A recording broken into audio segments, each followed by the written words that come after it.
Tom? Yeah, I'm all right. Yeah. We're done. Last one. We're not. We've got one left. Well, yeah. Sax No End.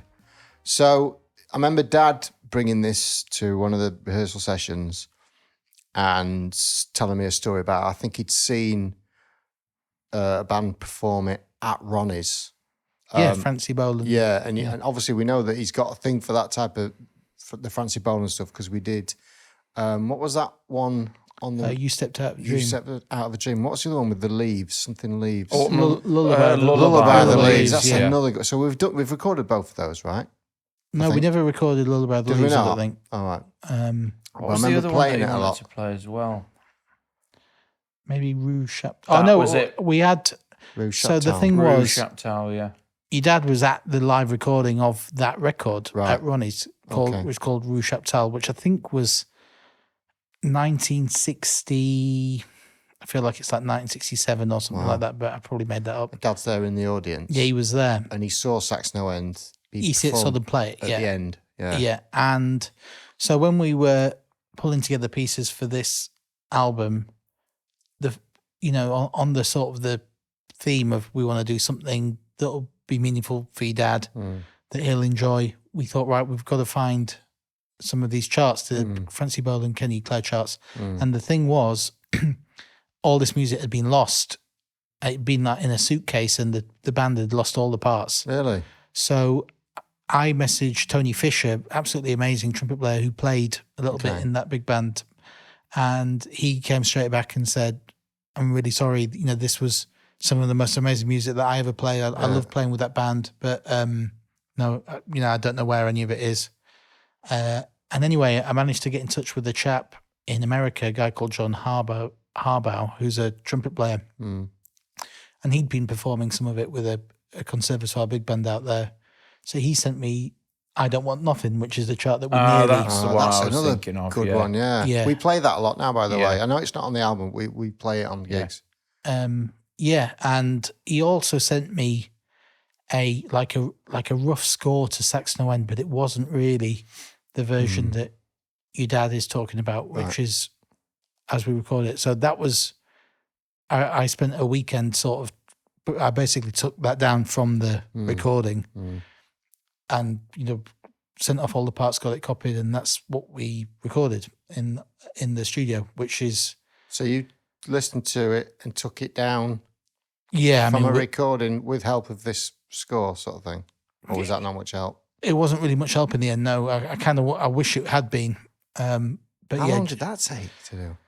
About a weekend. A lot of coffee and a lot of frustration.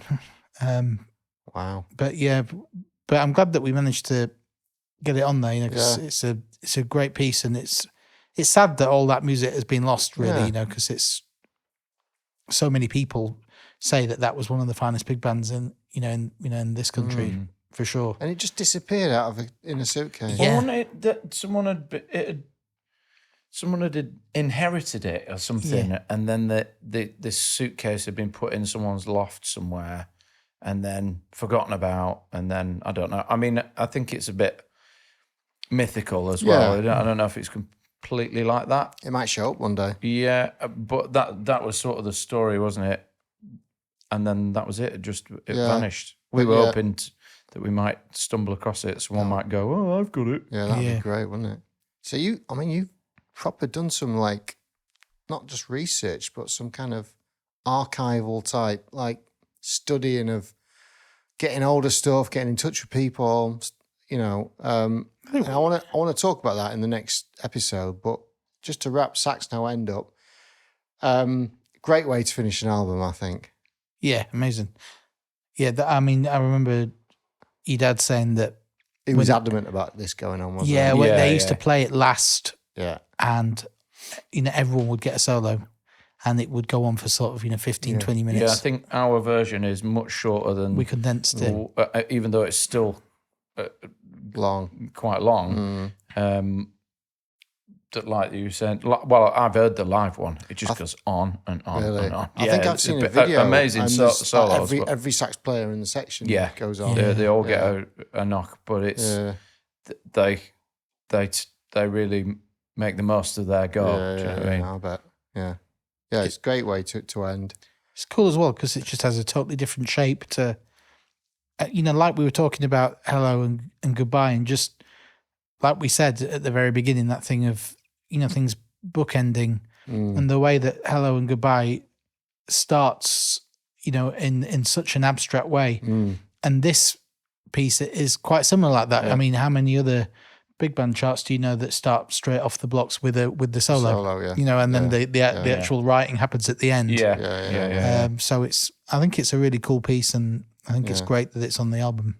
I think you've put a lot of thought into the order of the tracks, haven't you? Yeah, we did. Yeah, It was a real group effort, that one. Yeah. I mean, that, as Ruben mentioned earlier, this WhatsApp, I mean, we had about 1 million of them by the end, but we had a specific one for certain people that, like Gaz. We haven't talked about Gaz much, but we will, in the next thing, we'll talk about Gaz and James. They were really key people in this.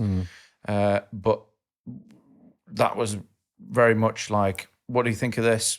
Send it over. What do you, maybe move that here, and what do you think of this? Okay. And eventually we got to sort of how we wanted it. Also, point out this last chart, Mark White's playing on the end of this. Puts a little bit of, what do you call it? A bit of snow on the end, bit of icing. Bit of snow on the A little top. bit of a Little sweet cherry on there. I like it. Yeah. Thanks, Mark. At So the glad we got to get him on the album, given what happened to him, Yeah. So yeah. Yeah, he was all fixed up by then. What do you mean fixed up? Well, his hernia had all his been, hernia. His hernia had all been fixed up. If you're watching, Mark, we hope you're feeling better. But your dad asked for that, the little cherry at the end. Did he? Yeah, It's not written. Is it not? No. He What sung would that Al in the- Wood think of that if you did it? Oh, there'd be words. And they wouldn't be nice ones. Right, I'm going to wrap it up. Thanks ever so much for your input, guys. We know this was a team effort, but there are a few people that, had to do a bit more than the rest of us to get this thing up and running and then over the line. And I think you two, probably more than anyone, including myself and Dad, did more than anyone. So personally, I want to say thank you to both of you. From me and also on behalf of Dad, because given what's happened to him recently, it's even more obvious now that we did the right thing with doing this album, as hard as it was. And we haven't really talked about the difficulties we had with it, because I think we don't really want to dwell on those. But there were moments. Yeah. We all know that were moments that we had with each other and with ourselves where we were literally pulling our hair out over various things to do with this album, just because the nature of what we were trying to create, the enormity of it, the amount of people involved, COVID, finances, logistics, all that stuff. It was a real mountain to climb, but, you did it, you pulled it off. I mean, that all boils down to how much you care, doesn't it? Yeah. Like, if you didn't care, some things we talked about, and they're very small on the album, but they were big.